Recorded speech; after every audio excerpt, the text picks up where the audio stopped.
दीपावली के अवसर पर सभी देशवासियों और क्षेत्रवासियों को हार्दिक शुभकामनाएं। ग्राम विकास अधिकारी शिवम पचौरी, विकास खंड कुठौंद, जालौन।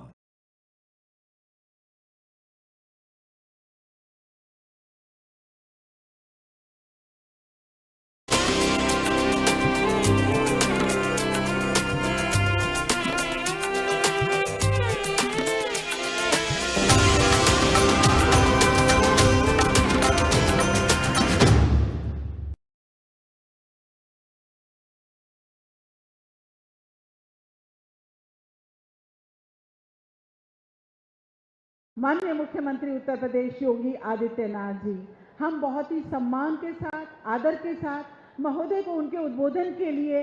आमंत्रित करते हैं और उनके चरणों में अपना नमन, आपके प्रणाम अर्पित करते हैं। भारत माता की, भारत माता की, भारत माता की। वंदे वंदे वंदे। नमः पार्वती पतिये हर हर। बाबा ओगड़नाथ की इस पावन धरा,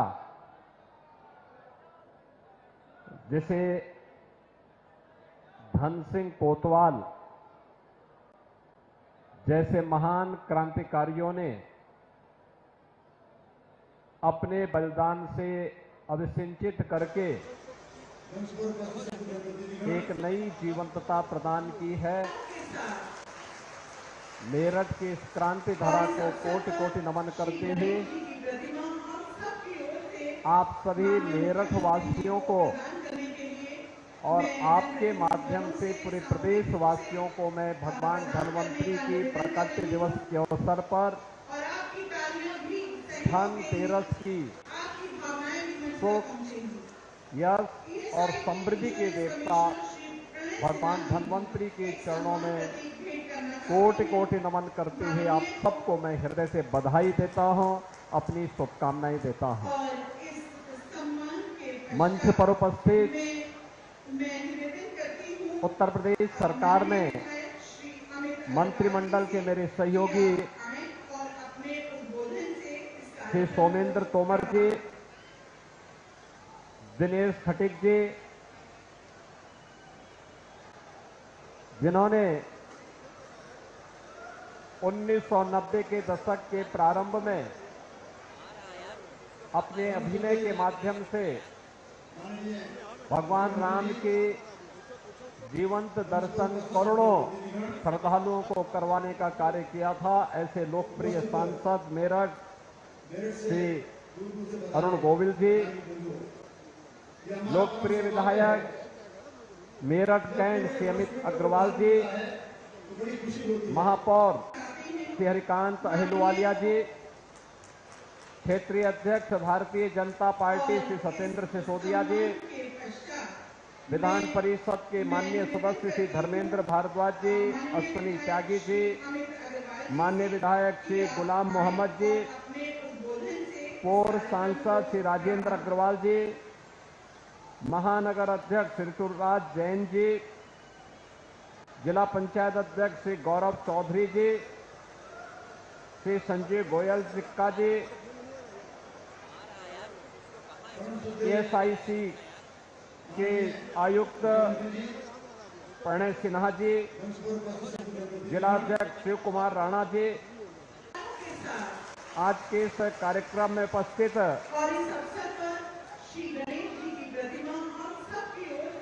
एएसआईसी के सदस्य डॉक्टर प्रेम नारायण अरोड़ा जी, डॉक्टर विजय सिंह चौहान जी, आज के इस कार्यक्रम में उपस्थित मेरठ के सभी उपस्थित बहनों और भाइयों, आज मेरठ वासियों को मैं हृदय से बधाई देता हूं कि प्रधानमंत्री मोदी जी के कर कमलों से आरोग्य के देव भगवान धन्वंतरी की इस पावन जयंती पर पूरे देशवासियों को हजारों करोड़ रुपए की योजनाओं का आज यहां पर देशवासियों को सौगात जहां प्राप्त हो रही है, वहीं साथ ही साथ 70 वर्ष से ऊपर के प्रत्येक नागरिक को 5 लाख रुपए प्रतिवर्ष स्वास्थ्य बीमा का कवर आयुष्मान भारत के माध्यम से प्राप्त हो, इसकी सुविधा का भी शुभारंभ होने जा रहा है। इस अवसर पर मैं प्रदेशवासियों की ओर से आदरणीय प्रधानमंत्री जी के प्रति आभार व्यक्त करते हुए एएसआईसी के हॉस्पिटल के शिलान्यास, आयुष्मान भारत की सुविधा 70 वर्ष से ऊपर के प्रत्येक नागरिक के लिए प्रारंभ होने, उत्तर प्रदेश के अंदर सीडीआरआई और एम्स गोरखपुर को भी आधुनिक सुविधाओं से लैस करने की परियोजना के साथ ही तमाम नए चिकित्सा संस्थान देश के अंदर प्रारंभ करने के लिए आदरणीय प्रधानमंत्री जी के प्रति आभार व्यक्त करते हुए आप सभी को, मेरठ वासियों को, जो श्रमिक इसका लाभ लेंगे, उन श्रमिकों को, जिन लोगों को लखनऊ और गोरखपुर की सुविधा का लाभ प्राप्त होगा, इन सबको मैं हृदय से बधाई देते हुए अपनी शुभकामनाएं देता हूं। बहनों और भाइयों, आयुर्वेद में स्वास्थ्य की एक परिभाषा कही गई है, स्वस्थस्य स्वास्थ्यम लक्षणम आतुरस्य विकार प्रशमनम च, यानी स्वस्थ व्यक्ति के स्वास्थ्य की रक्षा करना, रोगी के रोग का शमन करना, ये आयुर्वेद का प्रयोजन है। और इस वर्ष आयुर्वेद दिवस के दिन, जो आज ही के दिन आयुर्वेद के जनक की स्मृति में मनाया जाता है, इसकी थीम भी दी गई है कि वैश्विक स्वास्थ्य के लिए आयुर्वेद नवाचार। आज स्वास्थ्य के प्रत्येक क्षेत्र में आमूलचूल परिवर्तन हम सबको देखने को मिला है। आज आपने देखा होगा हर जिले में मेडिकल कॉलेज बन रहे हैं। 1947 से लेकर के 2017 तक उत्तर प्रदेश में मात्र 17 मेडिकल कॉलेज बन पाए थे। और आज मुझे बताते हुए प्रसन्नता है, उत्तर प्रदेश के अंदर आज 75 में से 64 जनपद ऐसे हैं जिनके पास अपना एक मेडिकल कॉलेज या तो बन चुका है या बन रहा है। जो 11 जनपद हैं उनके लिए भी हम लोगों ने एक नई नीति का निर्माण किया है। इसके अंतर्गत मेडिकल कॉलेज के निर्माण के कार्यक्रम को हम युद्ध स्तर पर आगे बढ़ा रहे हैं। आज उत्तर प्रदेश के पास 2 एम्स हैं और हम लोगों ने एम्स दिल्ली से आग्रह किया है कि लैंड हम देंगे, आप अपना एक सैटेलाइट सेंटर गाजियाबाद में बना दीजिए, जिसके कारण दिल्ली एम्स की सुविधा का लाभ गाजियाबाद, हापुड़ और मेरठ वासियों को, बुलंदशहर वासियों को प्राप्त हो सके, इसके लिए एक सहमति आगे बन रही है। और मुझे विश्वास है कि यह कार्यक्रम हम बहुत शीघ्र आगे बढ़ाने का कार्य करेंगे। उत्तर प्रदेश देश के अंदर सर्वाधिक आयुष्मान भारत की सुविधा का लाभ प्रदान करने वाला राज्य है। 5 करोड़ 14 लाख से अधिक उत्तर प्रदेश के नागरिक आयुष्मान भारत का गोल्डन कार्ड प्राप्त कर चुके हैं। और श्रमिकों के लिए तो और भी सुविधा हम लोगों ने इस दिशा में आगे बढ़ाई है। खासतौर पर उत्तर प्रदेश श्रम और सेवायोजन विभाग के माध्यम से प्रधानमंत्री मोदी जी के मार्गदर्शन में उत्तर प्रदेश के अंदर सरकार ने निर्माण श्रमिकों के लिए और कमिश्नरी में वन मंडल मुख्यालय पर एक अटल आवासीय विद्यालय बनाए हैं। अटल आवासीय विद्यालय यह शिक्षा के क्षेत्र में एक आमूलचूल परिवर्तन की दिशा में उठाया गया कदम है, जिसमें रजिस्टर्ड निर्माण श्रमिकों के बच्चों को निःशुल्क अध्ययन की सुविधा का लाभ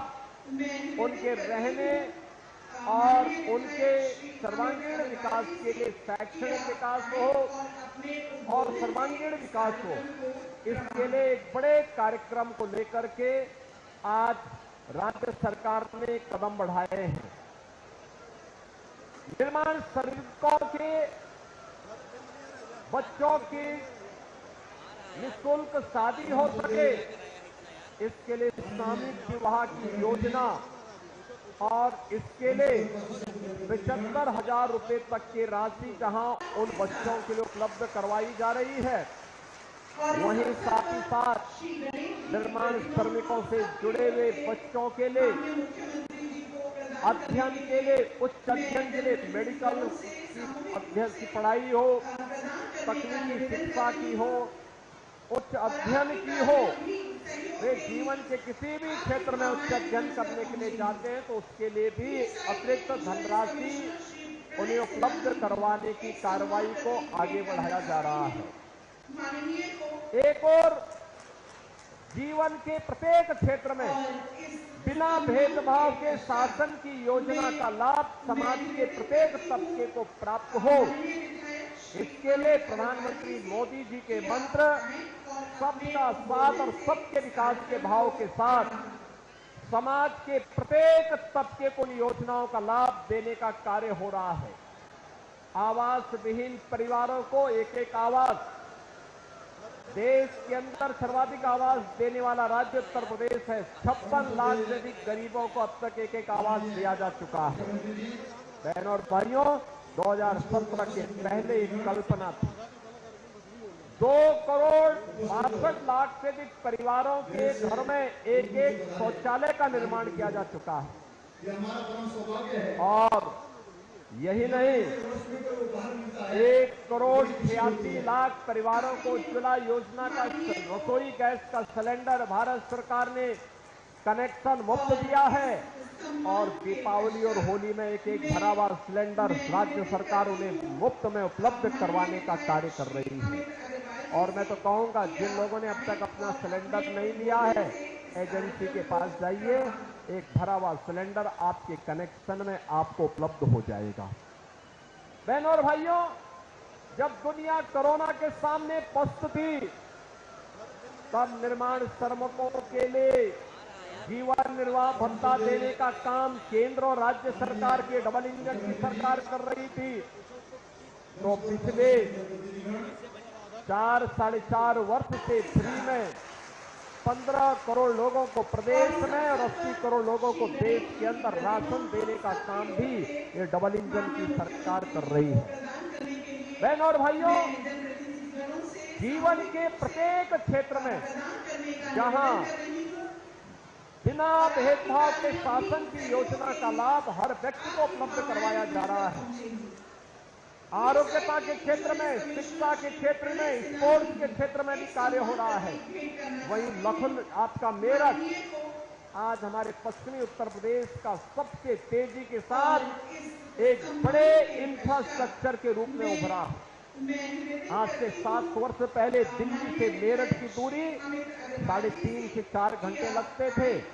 आज आपके पास प्रदेश का पहला 12 लेन का एक्सप्रेसवे दिल्ली मेरठ के बीच में बन करके तैयार हो गया है, दूरी मात्र 45 मिनट। रैपिड रेल मेरठ और दिल्ली को जोड़ चुका है, दूरी मात्र 40 मिनट की दूरी पे अब दिल्ली रह गया है। और गंगा एक्सप्रेसवे मेरठ को सीधे